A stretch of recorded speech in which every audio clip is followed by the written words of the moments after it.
Alright, Coach Colton Nichols back at you with another video, and today we're talking about common workout mistakes. So these are the things that I see that I think are the biggest mistakes. I'm sure there's way more out there, and a lot of people have a lot of differing opinion on them, but for me, these are what I see as the biggest problems. Running through them real quick. Number one, not having a plan. 2, not having a warm-up. 3, doing cardio before you lift. 4, not enough rest in between sets. 5, always doing the same thing. And 6, switching too often. I know these kind of are contradicting to each other, but I'll go into it and explain how that all kind of makes sense. So kicking it off, not having a plan. First things first, if you don't have a plan, you plan to fail. So you are not going to get the most out of your lifting if every day you just go in and lift how you feel like it. Because some days you just don't want to. And I get that, you got to listen to your body sometimes, but if that's what you're doing all the time, then you're probably not going to get the most out of it, because some days you just got to push through the suck. And that's kind of just how, that's life, that's lifting, that's everything, okay? So not having a plan and just lifting how we feel is very detrimental to your success on your fitness journey. So just to correct that, just find a coach, find someone knowledgeable, find a workout partner that knows what they're talking about, and just kind of come up with a plan, at least have a rough idea of what you're going to be lifting that day. And you can still listen to your body and change it up and kind of have some autonomy over the plan, but having a good plan in place will really help elevate everything, and it's huge. And not enough people do it. They just lift how they feel, and that's a huge problem. Because in life, you can't just do everything that you feel like that day. Sometimes there's a planned day, and sometimes it's really hard, and it really sucks, but you just got to do it because that's what you got to do to get to the next level. 2, no warm-up. I'm not going to spend a ton of time here because I actually have a video on warm-up, so I'm sure most of you guys know how much I harp on warm-up. It's huge, it's huge, it's huge. If you want to have any kind of longevity in lifting, you have to warm up. You have to have a good strategic warm-up that's individualized for you. So find someone that can tell you the kind of problems you're having with your mobility or anything like that you can build into your warm-up and really help to increase your workout plan. So, and on that, just go check out my other video. I have a video on warm-ups, and I think it could really help you guys out, and yeah. So number 3, doing cardio before we lift. If we're trying to lift, if we're trying to gain strength, gain size, gain power, why would we want to wear ourselves out with cardio? Okay, obviously, and we're not putting our body in the right state. By doing some steady state cardio and things like that, we're kind of switching our body to more of an oxidative type, slower type lifting, which is not what we're doing when we're lifting for hypertrophy or strength. Okay, we need good anaerobic power and things like that. So hitting cardio before we lift kind of tells our body to get in that slow kind of slow speed oxidative oxygen type lifting, which is not where we want to be, and it makes you tired, so you're not going to get as much out of your lift. I can understand maybe doing some sprint work if you're an athlete, but that's not necessarily cardio. That's more like your technique. That's to get a little faster. That's your power work. We're talking about cardio to the point where you're doing 30 minutes on the elliptical before you lift. You're going to be 2 more out to lift by the time we get actually to the lift. So avoid cardio. If cardio is something you feel like you have to do and it's a must to you, just save it to the end. It's going to be way better for you. I know you'll be more tired during the cardio. It'll suck a little more. Your muscles will be burning, but at least you will have got a good lift in, and that's what's really important, more than cardio. This one's huge, especially if you don't train. If you do train athletes. Athletes never take enough rest between sets. Most normal people don't, but most normal people are lifting for hypertrophy, so rest between sets is not as important.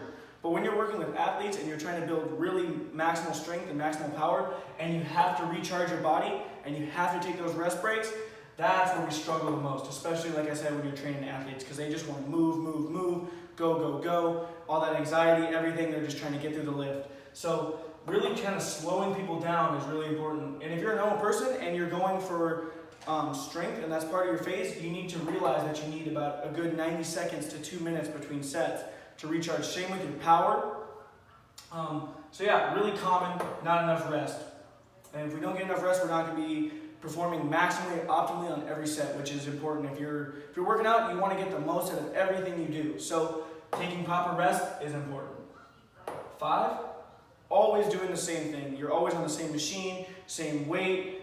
You go on the same day, same time, same everything. You don't have any kind of variability in your lifting. So your body is the ultimate adapter. It'll find a way to do what you want it to do as easy as possible. So if you hang out doing the same thing all the time, your body's going to know what's up and it's going to find the easiest way to do it. Therefore, you're burning less calories, you're adapting less, and you're just not getting out. You're just kind of going through the motions.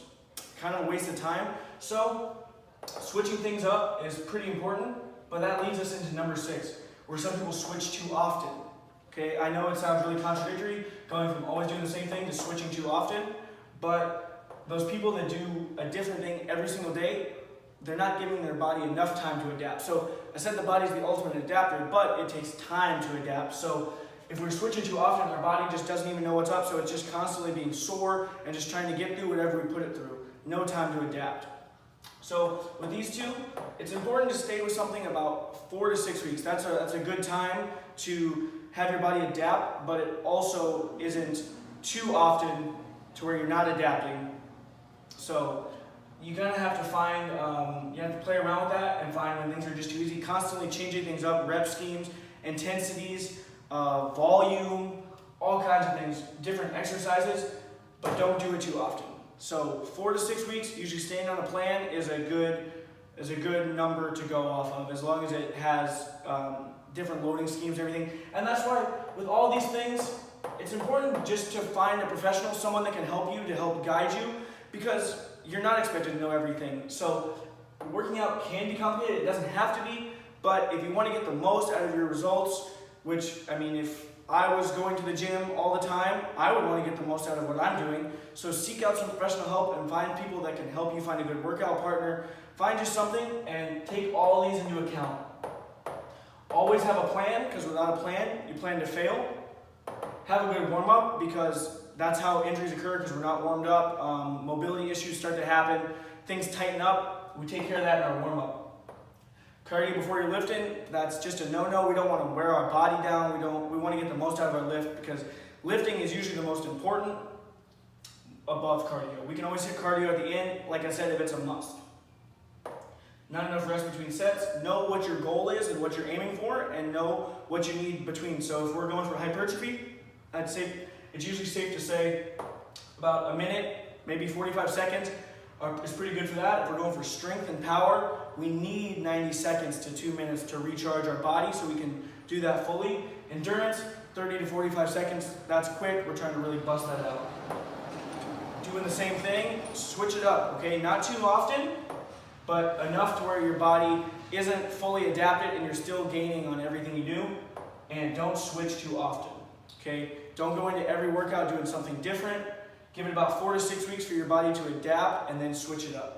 So if you follow all these things, you're pretty sure to have a good lift and be steadily making gains and not going through the motions.